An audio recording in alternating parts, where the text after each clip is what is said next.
Good morning, OceanPointe Christian Church. We're so glad that you're here. It has been an incredible week. We had a great night of worship last night. Hopefully, you're able to join us for that. If not, it's okay. We're just going to continue the fun today. God is worthy of our praise, and you are in the right place. This past week was Light the Night. We had an incredible opportunity to serve our community. Check it out. These are our awesome volunteers serving in various capacities at various homes throughout the community. It was an incredible opportunity for us to just meet people where they're at, give them some cotton candy and some popcorn and full-size candy bars, and I hope you were able to experience that in one way or another.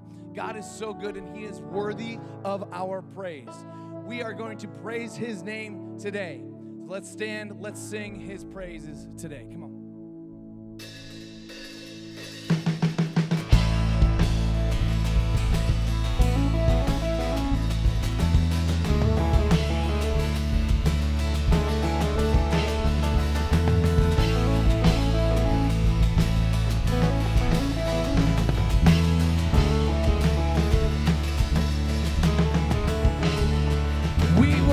The God who was, we worship the God who is, we worship the God who evermore will be.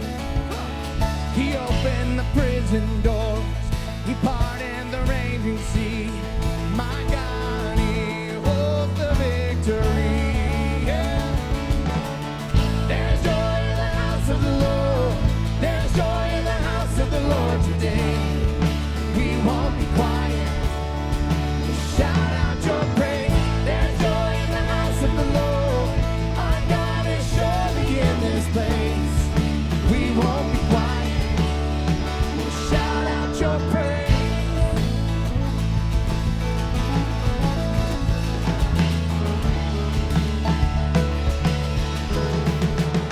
Sing it. We sing to the God who heals. We sing to the God who saves. We sing to the God who always makes a way. 'Cause He hung up on that cross, then He rose up from that grave. Our God is rolling souls away. There's joy in the house of the Lord. There's joy in the house of the Lord today. We won't be quiet. We'll shout out your praise. There's joy in the house of the Lord. Our God is surely in His place. We won't be quiet. We'll shout out your praise. Come on. We were the beggars, now we're royalty. We were the prisoners, now we're running free. We are forgiven, accepted, redeemed by His grace.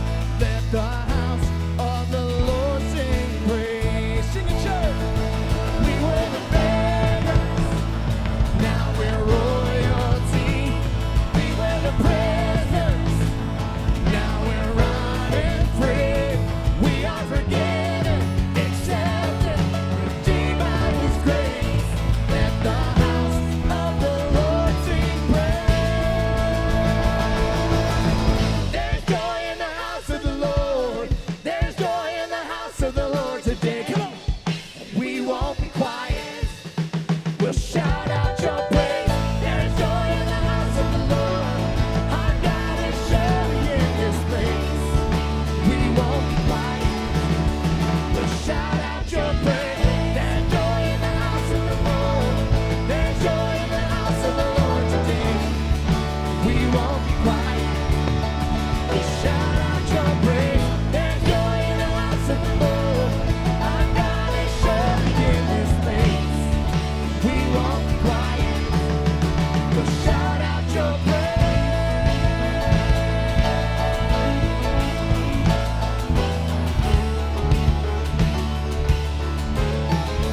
Shout out your praise.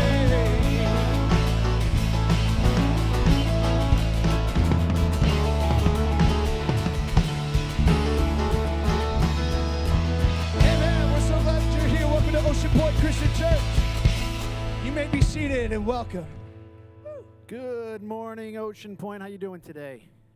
Yeah. Am I the only one still flying high from that worship night last night?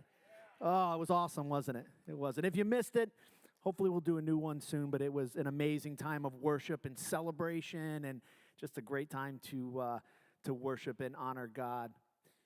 So if you're new here this morning, if it's your first time joining us, I just want to take a moment and thank you for being here. Thank you for taking the time. You could have been anywhere else today. You could have been using that extra hour of sleep to sleep, but you chose to get up and join us this morning. We think that's pretty awesome.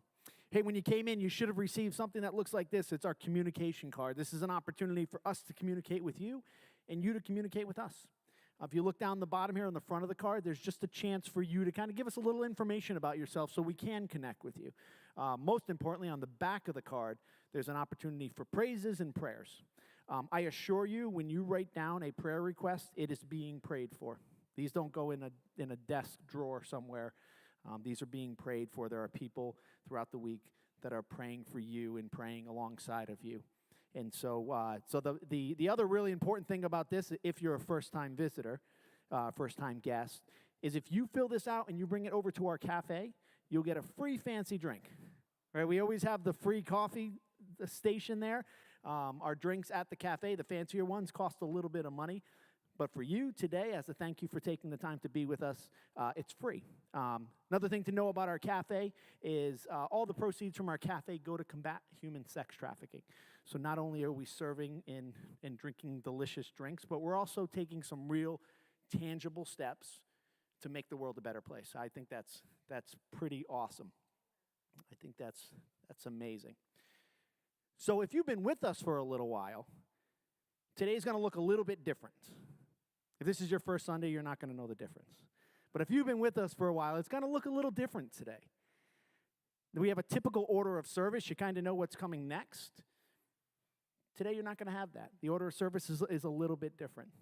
The other thing that's going to look really different is our sermon time. So here at OceanPointe, we have a preaching team. So typically in a church, you have one person who preaches most weeks, and when they go on vacation, they bring in a guest preacher.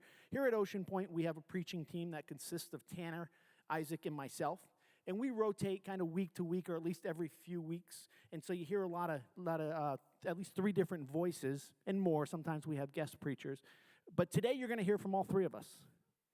And today we're going to look at a story in the Bible, a parable that Jesus talks about. And it's the story of the prodigal son. And many of you probably know this story, and you've heard this story. But in this story, there's 3 very distinct people. There's 3 very distinct characters with very distinct emotions and feelings. Emotions and feelings like trust, belonging, jealousy, love.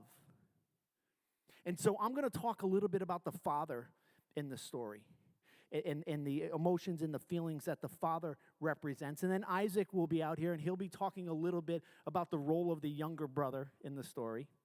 And then Tanner will be out, and he's going to talk a little bit about the role that the older brother plays in the story. We're in a series here at OceanPointe called the OceanPointe Way. And we're part 2 in the series. We did part 1 about a month ago. And we're in part 2 of the series. And last week, Tanner kicked off the series. He kind of established a foundation for the series. And the foundation is this, is that here at OceanPointe, that we believe that belonging comes before believing, and believing comes before behavior. Belonging comes before believing, and believing comes before behavior.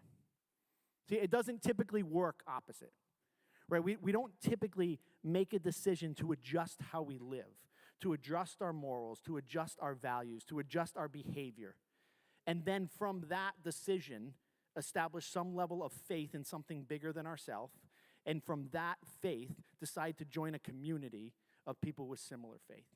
It doesn't typically work backwards. Belonging leads to believing, and believing leads to behavior. And so today we're going to take the first part of that. What does it mean to belong? What does it require to belong? What is the first step in belonging? And I think it's this. I think that belonging begins with the relationship of trust. Belonging begins with the relationship of trust. I mean, think about the first time you walk through the doors of this church or any other church. And you walk through the doors and you have some questions. You have some curiosity. Right? Some of you may be doing that for the first time this morning. And you walk through the door and you're thinking, what's this all about? Do I trust what is happening here? Do I trust what is being preached and taught?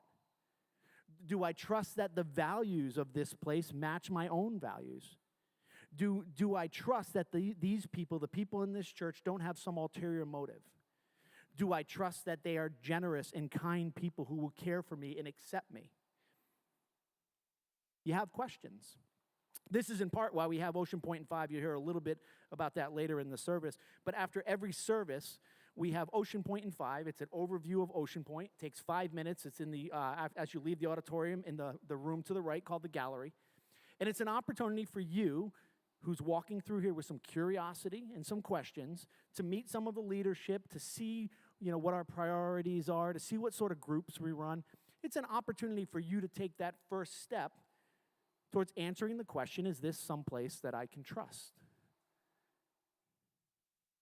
It's just a snapshot, but it's an opportunity for you to look at that. Now, the story of the prodigal son is really about trust. At its core, it's about trust. And the relationship of trust is woven throughout this story in all three characters. It's about trust. It's about a father's love. It's about belonging. And if you don't know the story, we're going to walk through it today. And you're going to hear the story. But basically, the younger son, he wants to take his inheritance early, and he wants to run off and live his life. And he does that, and he squanders the money, and he finds himself in a really tough spot. He doesn't have any more money left, and life is really hard. He's left with nothing.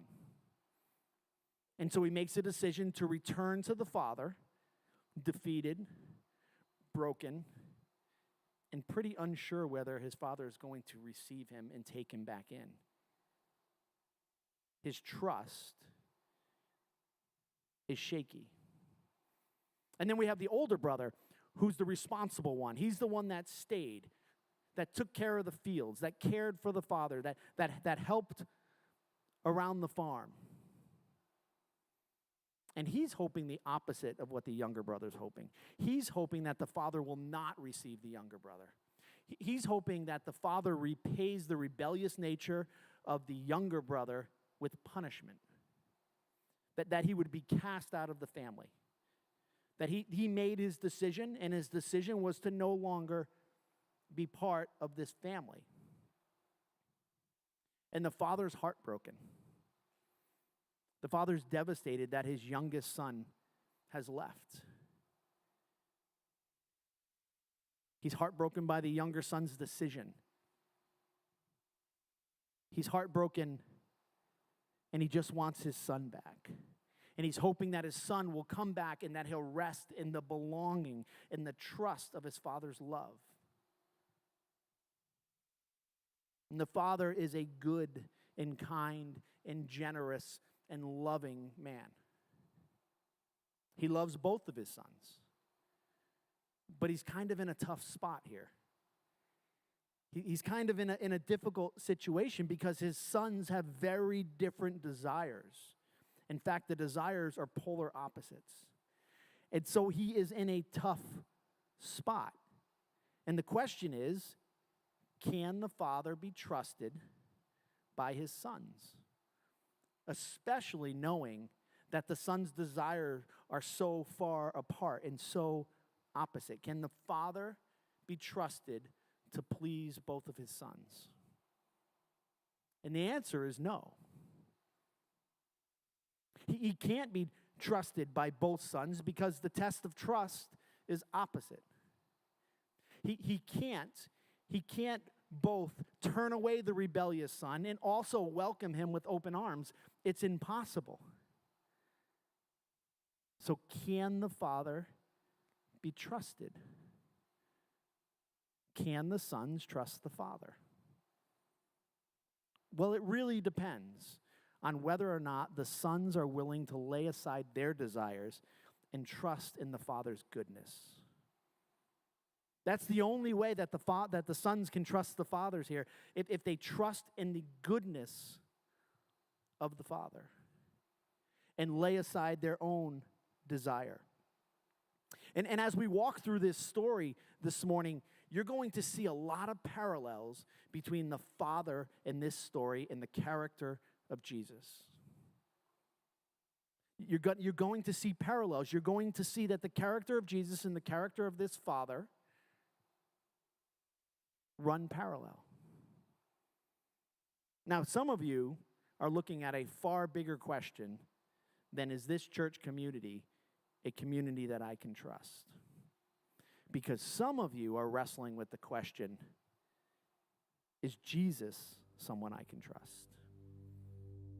Some of you are looking at that far bigger question, and that certainly is a question. It's a journey towards trusting God, a journey towards trusting Jesus. And I hope for you that the answer is yes. But only you can make that decision. Only you can decide, is Jesus someone I can trust and belong to? Is Jesus someone who is worthy of my trust? Is Jesus someone who's worthy of my devotion? Is Jesus someone who is worthy of giving my life to? It's a big question. Can I trust him? And I pray that whether you're asking that question for the first time this morning or the 101st time this morning, I pray that the answer is yes. I pray that your answer is that yes, Jesus is someone I can devote my life to. Jesus is someone I can turn my life over to. Jesus is someone I can trust.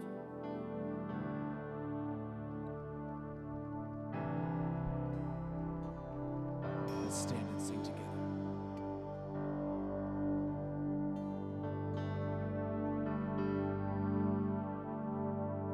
Oh, how high would I climb mountains if the mountains were where you hide? And oh, how far I'd scale the valley if you graced the other side. And oh, how long have I chased rivers from the lowly seas to where they ride, against the rush of grace descending from the source of its supply. 'Cause in the highlands and the heartache, you're neither more nor less inclined. I would certainly stop at nothing, 'cause you're just not that hard to find. So I will praise you on the mountain. I will praise you when the mountain's in my way. 'Cause you're the sun where my feet are. So I will praise you in the valleys on the sea.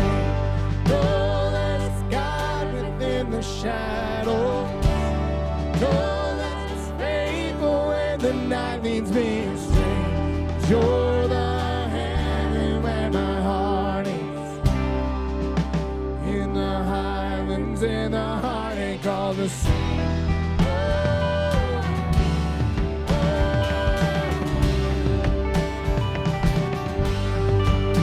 Oh, how far beneath your glory does your kindness extend the path, where your feet rest on the sunrise, to where you sweep the sinner's path. And oh, how fast would you come running, just to shadow me through the night, to trade walk me out the other side. For who could dare ascend that mountain, the valley hill called Calvary, before the one I call Good Shepherd, who like a lamb was slain for me. Oh, so I will praise you on the mountain. I will praise you when the mountain's in my way. You're the sun when my feet. So I will praise you in the valleys of the sea. No less God within the shadows. No less is faithful when the night leads me astray. You're the heaven where my heart is. In the highlands and the heartache all the same.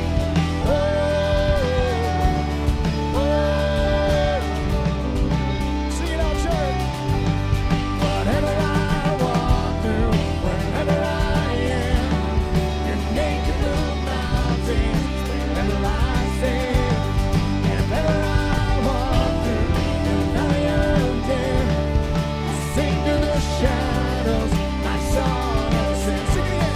Whatever I walk through, wherever I am, your naked blue mountains, wherever I stand, and if ever I walk through the valley of death, I'll sing through the shadows, my song of sin, my song of sin. Whoa, whoa, my song of sin.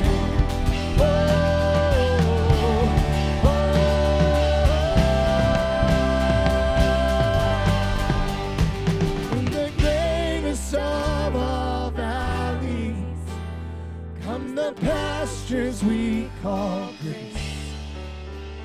Mighty river flowing upwards from a deep but empty grave. Oh, so I will praise you on the mountain. I will praise you when the mountain's in my way. You're the sun where my feet are. So I will praise you in the valley song. Sing it. No less God within the shadows. No less faithful when the night leads me astray. You're the heaven where my heart is. In the highlands and the heartache all the same. Amen. You may be seated.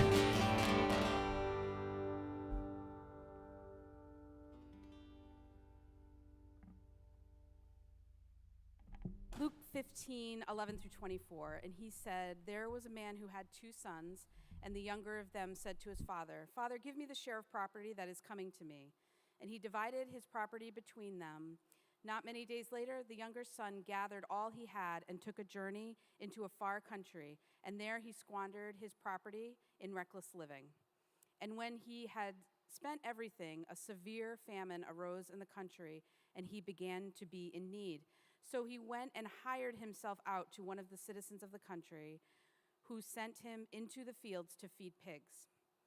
And he was longing to be fed with the pods that the pigs ate, and no one gave him anything. But when he came to himself, he said, 'How many of my father's hired servants have more than enough bread, but I perish here in hunger? I will arise and go to my father, and I will say to him, Father, I have sinned against heaven and before you. I am no longer worthy to be called your son. Treat me as one of your hired servants.' And he arose and came to his father, but while he was still a long way off, his father saw him and felt compassion and ran and embraced him and kissed him. And the father said to him, 'Father, I have sinned against heaven and before you. I am no longer worthy to be called your son.' But the father said to his servants, 'Bring quickly the best robe and put it on him, and put a ring on his hand and shoes on his feet, and bring the fattened calf and kill it, and let us eat and celebrate. For my son was dead and is alive again. He was lost and is found." And they began to celebrate.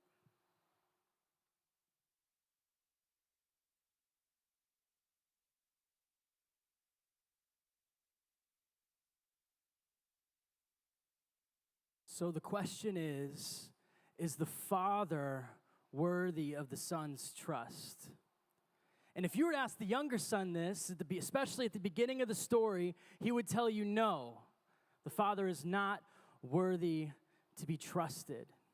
Actually, he would respond with a question for you. Do you know what two things you can trust? And then he'd tell you you can trust yourself and you can trust what makes you feel good.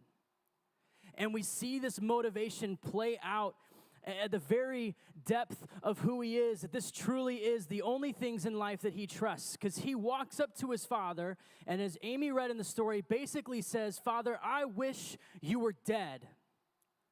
Give me my money." And the father, instead of rebuking the son, instead of punishing the son for saying these awful things to him, instead sacrifices his own well-being in order to give his younger son what he so deeply desires. And so the son lives out his life following the two things that he trusts. He trusts himself, and he trusts what makes him feel good. This phrase that Jesus uses in the story to describe this type of living that the younger son embodies as reckless living. And the problem with reckless living is there's typically risk involved in it.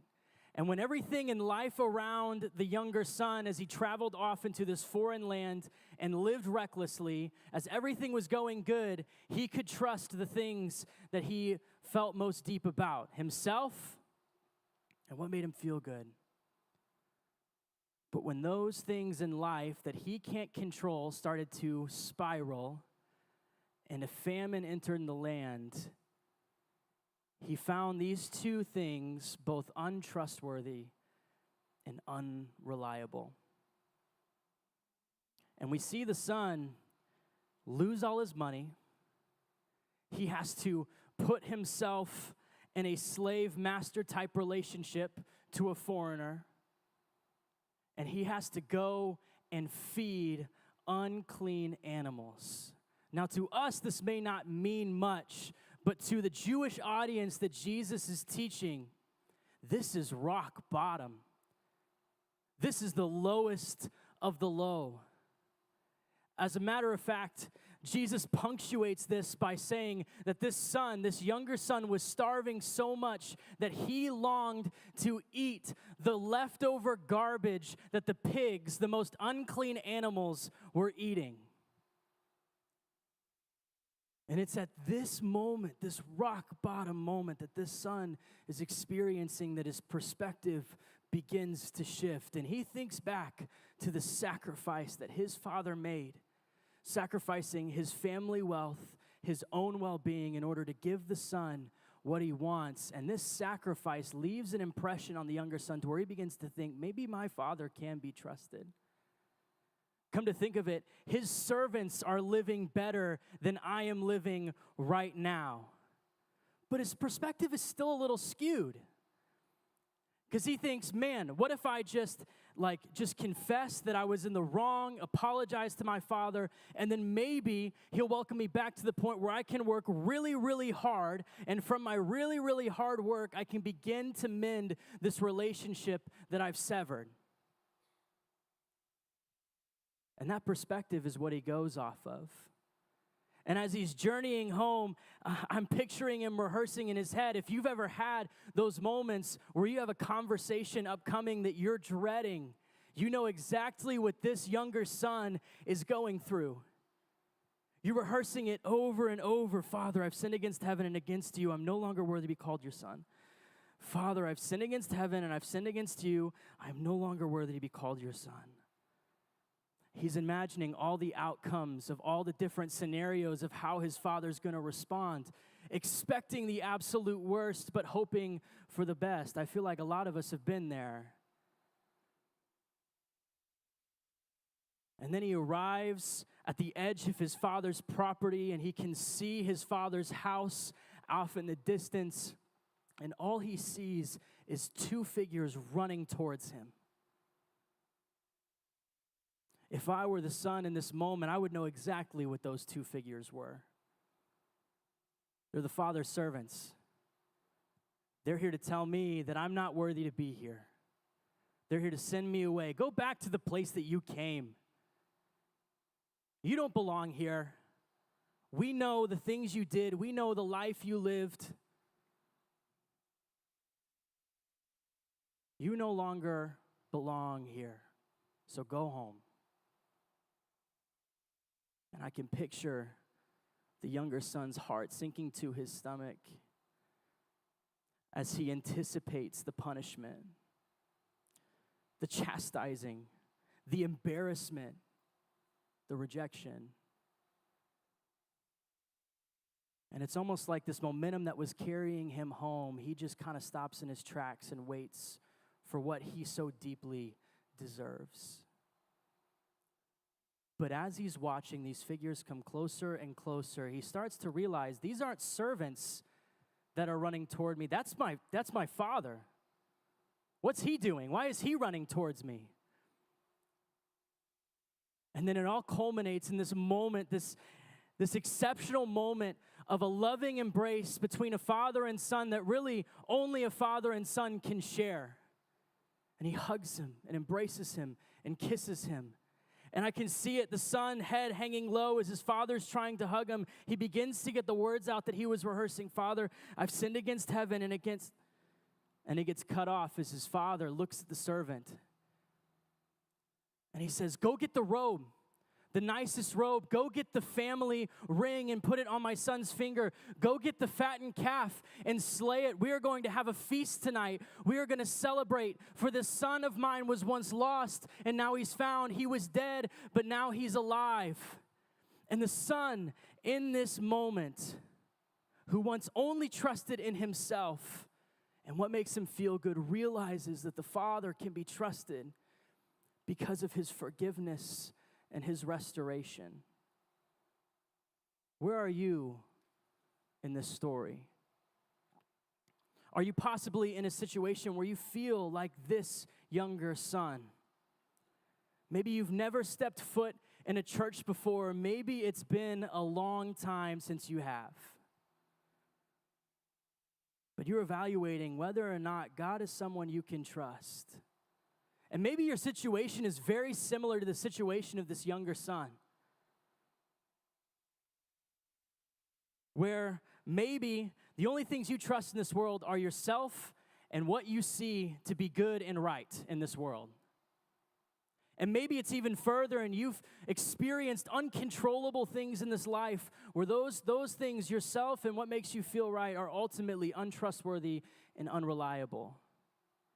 Maybe it goes further, and you've walked into the doors rehearsing in your head exactly what you're going to say to God and exactly what you're going to say to the people around you to justify why you're coming now.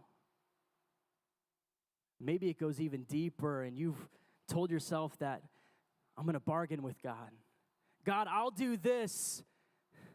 I'll work really, really hard. I'll act as if I'm a servant if only you just welcome me back. If this is you, my prayer for you is that this is a place and this is a moment where you can experience the forgiveness and restoration of God. That this is a moment where you are welcomed, where this is a moment that you begin to trust, and that this is a moment where you realize that you belong here. That's the whole purpose of why we practice communion. If you have not received a packet, I forgot to grab mine, so maybe the ushers can toss me one. If you've not received a packet, then you can just raise your hand, and one of the ushers will bring it to you. There's no expectation for you to participate in this way. Oh, so close.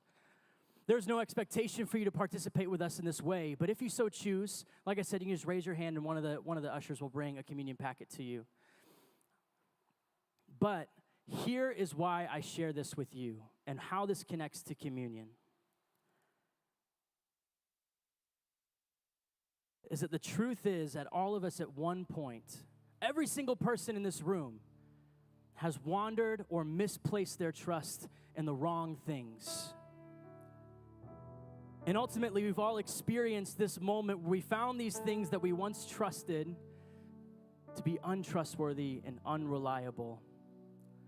But we've also all come to the realization that God is someone we can trust. We can trust him first because of his sacrifice. You see, God sent his only Son, who is fully God and fully man, to live a perfect life that you and I are incapable of living.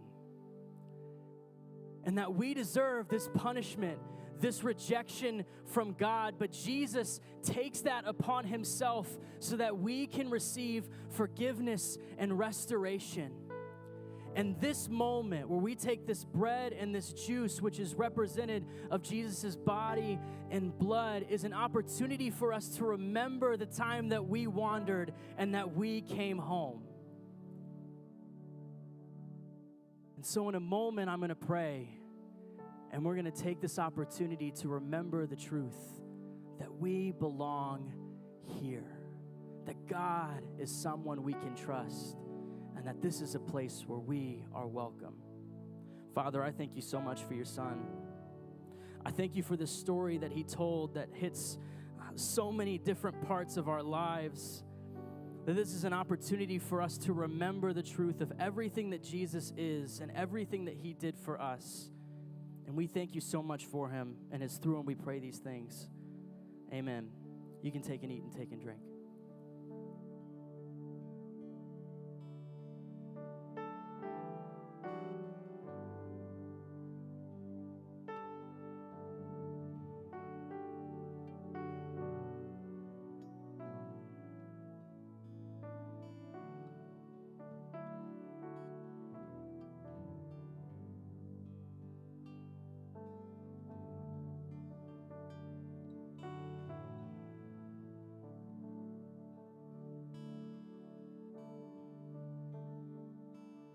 How deep the Father's love for us, how vast beyond all measure, that he should give his only Son to make a wretch his treasure.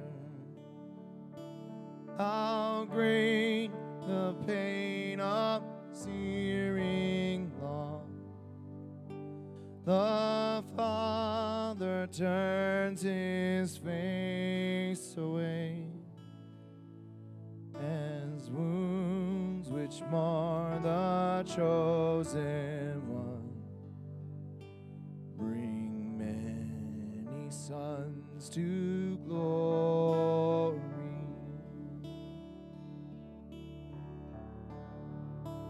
Behold the man upon a cross, my sin upon his shoulders. Ashamed, I hear my mocking voice call out among the scoffers. It was my sin that held him there until it was accomplished. His dying breath has brought me life. I know that it is finished.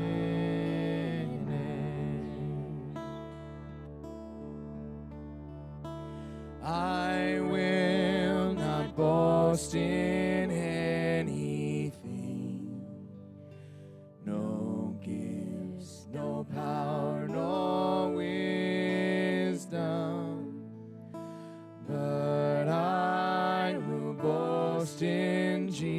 Jesus Christ, his death and resurrection. Why should I gain from his reward? I cannot give an answer, but this I know with all my heart. His wounds have paid my ransom, but this I know with all my heart. His wounds have paid my ransom.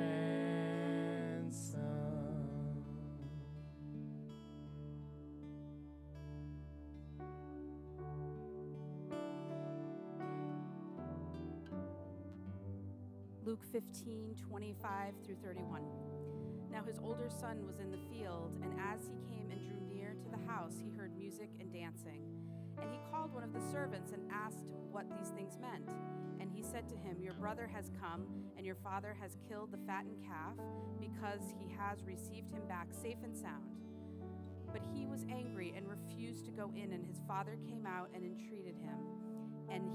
But he answered his father, "Look, these many years I have served you. I've never disobeyed your command, yet you never gave me a young goat that I might celebrate with my friends.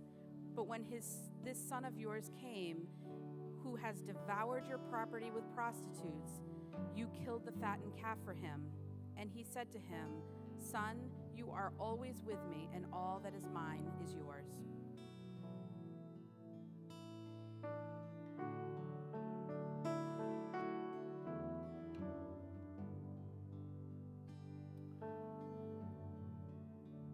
My name's Tanner. If we have not had the opportunity to meet, and thinking about the older son in the story that Amy just read, we are entertaining this question today: can the father be trusted?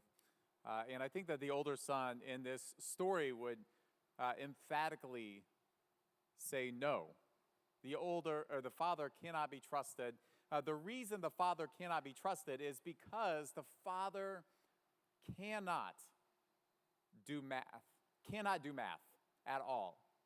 And you think about how this older son starts his conversation with the father. One is looking at the cost. He's concerned about the cost of what the father is doing. You remember what he says? He says, yeah, but you killed the fattened calf. Now, in that day, meat was a luxury at the meal. It was not in every meal. It was a luxury at the meal. And the fattened calf was the highest and best quality of meat. And he says, look, you did this now. And I believe that the fattened calf was something that was, yes, about the fattened calf, but also represented so much more. Because if you think about it, the father has his whole estate. And before this, he divides his estate in two. And he gives half to the younger brother and half to the older brother. But the older brother is still working right there for the father. And so the father lost half of his estate. Now think about this. You can do the math too. If the older brother's brother, the younger son comes back, now what is left of the estate, if he is welcomed back in the family, that has to be divided in two also.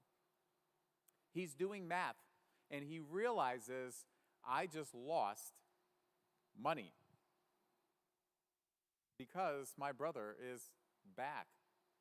And he says, the father, look, I don't trust you because you just don't know about the cost.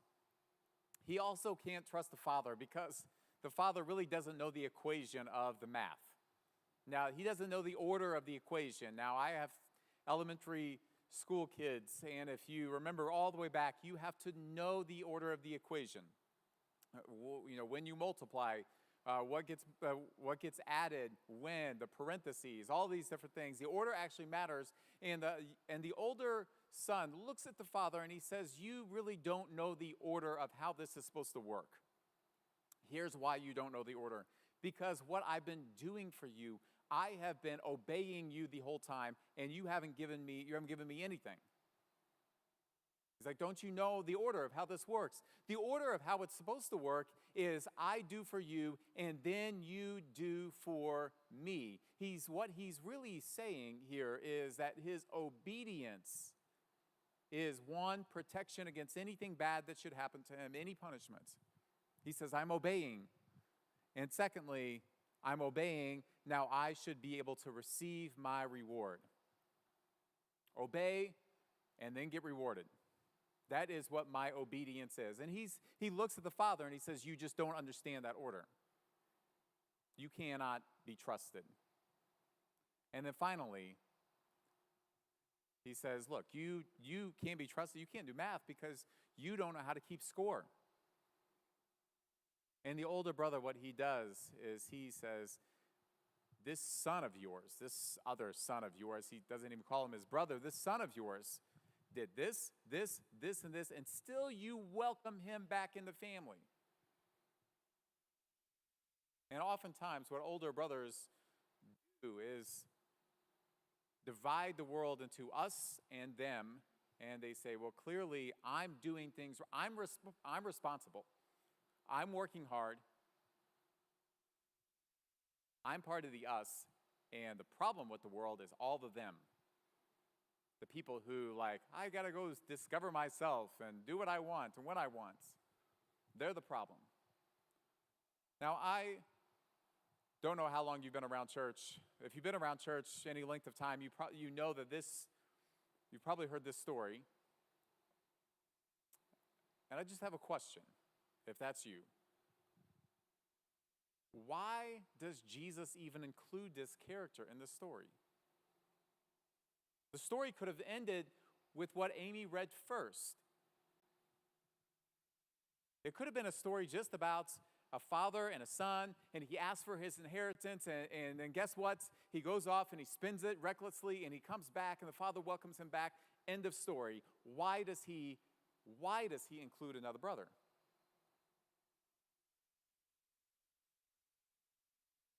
The answer is because many of us have that older brother living inside of us. We can be that older brother. We also can have that older brother living inside of us. And what Jesus wants to do is he wants to show the religious people for whom he tells the story and the ones who prompted this story, that, hey, your relationship with God is not really as it should be. And you think about score and the way that the older brothers would score. They would say, the world is us and the world is them, and we're in and they're out. And it is very obvious in a world where religious people often have this sort of reputation that you have to conform right here or else you are not in. And oftentimes, people who are on the right, people who are on the right wing, and they're going to say, you know what, if you do this, and this, and the sins that they list are very, very obvious. They're sexual in nature. They're obvious. They're younger brother types of sins. That's how they divide the world. But also, if you are someone who your propensity is where you lean left, oftentimes you will say, no, the problem with the world is those people over there, those people who are self-righteous, those people who are bigoted, those people who don't accept, and this is how you view them. And it's interesting to me in this story that Jesus, when he tells the story of the Father, is not self-righteous about self-righteous people. How easy that is. Because the older brother, what he does is he is very entitled. He is arrogant. He is blind to his own self. And if you have ever encountered anyone who is all of those things, you know how difficult it is to give someone who is entitled and arrogant and self-righteous, how difficult it is to give them grace. But you notice what the Father says in this story.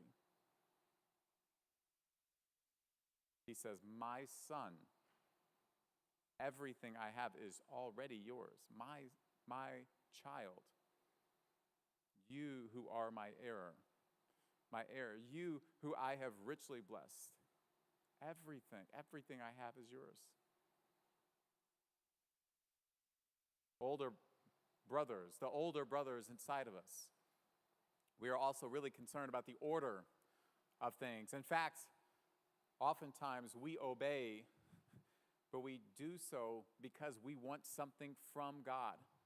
And I said this last week, but if you weren't here, or just as a reminder, almost nobody, none of us view ourselves as self-righteous. Almost nobody does that.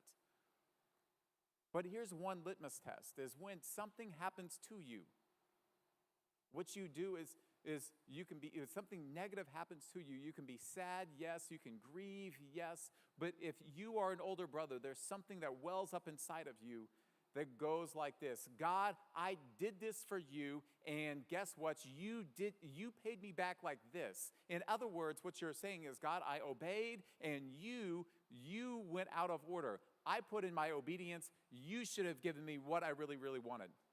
And God is saying, God's response to that is, okay, so your obedience is really an effort for you to control me. Your obedience is really leverage for what you really want. So what you're saying is, you don't really want a relationship with me. You just see me as a means to some other end that you want. And that is what the older brother inside of us does. And it's amazing that the Father looks at someone in that state and welcomes him. Now, when you look at the math and you look at the cost, the older brother in this story was not willing to pay the cost for the younger brother to come back into the family. But if we look at the person of Jesus, Jesus is like this true older brother. That he looks at you and me, he looks at the prodigals among us, and he looks at the ugly self-righteousness that we can sometimes hide and even be blind to in ourselves. And he says, I will pay the cost for both of you to come back into the family. And in fact, what he does is he creates a home so that you and me, that we can be welcomed in. He gives, and he loves to give. We're going to have a time of giving here right now. And so in a minute, there's going to be some buckets that are passed. And you have the opportunity to give, and we're going to have, today is, of course, part of our Move campaign, where this is a commitment Sunday where you have the opportunity to give, to help pay off this building early, to accelerate that, because what that does is that can save thousands of dollars in interest over time. But I want to talk about why we give. And oftentimes, if you have an older brother living inside of you that is dominating you, the reason that you give is really as insurance so that something bad won't happen to you. You say, God, I want to make sure I would check this box and this box and this box, and then maybe if I do those things, then nothing will ever happen to me. And I believe that what we see in this story is that we're not giving just so God is a means to some other end that is reaping material reward. That we give because we look at the person of Jesus. And we look at the story and we say, Jesus, you have done so much for me. You have welcomed me. You have graced me. Both, and if you're like me, you've been both sons in this story. You've graced me. You've given this to me. The reason that we give is because he first gave for us.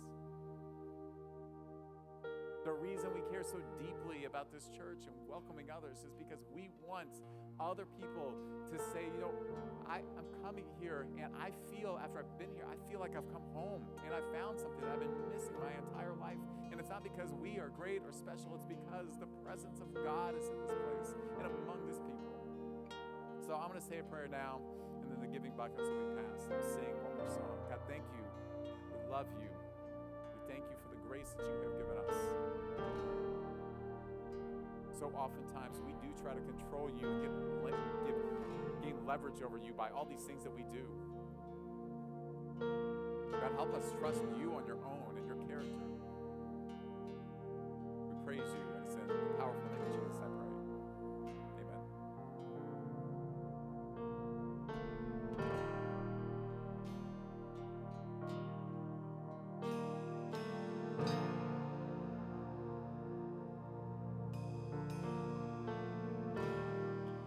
Walking around these walls, I thought by now they'd fall, but you have never failed me yet.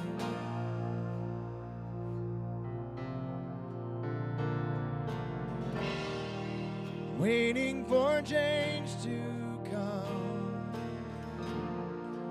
knowing the battle's won, for you have never failed me.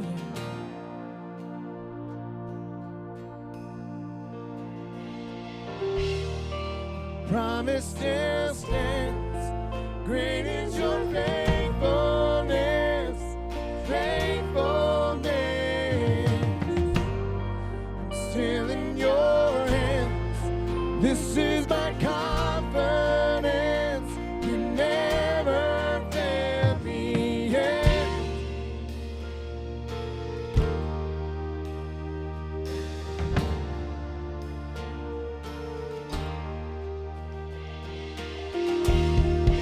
I know the night won't last, your word has come to pass. My heart will sing your praise again.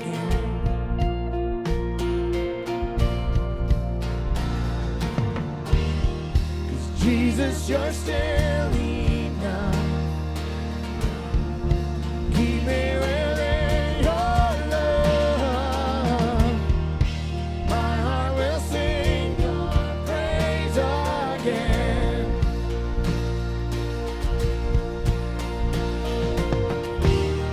Your promise still stands.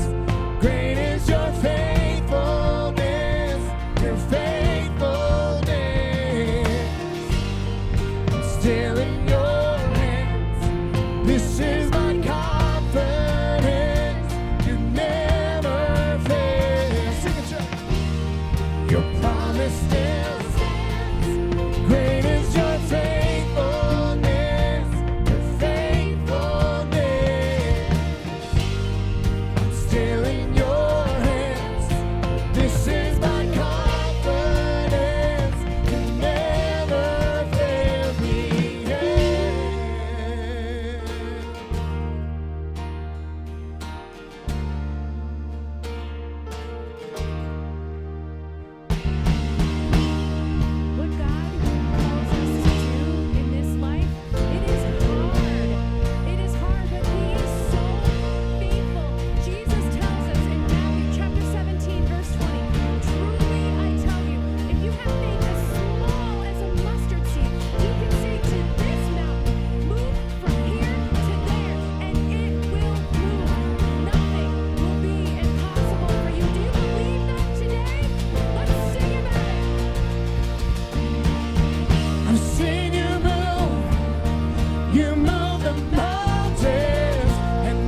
promise still stands. Great is your faithfulness, your faithfulness. Sing it, church. I'm still in your hands. This is my confidence. Never fail. Your promise still stands. Great is your faithfulness, your faithfulness. I'm still in your hands. This is my confidence. You never failed me yet.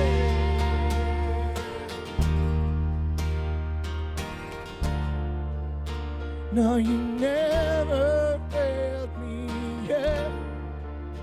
And I never will forget. No, you never failed me yet. And I never will forget.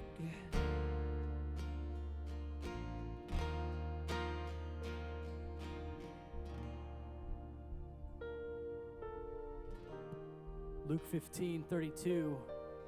As we conclude the story of the prodigal son, you have the father speaking to the older brother, and he concludes with this statement.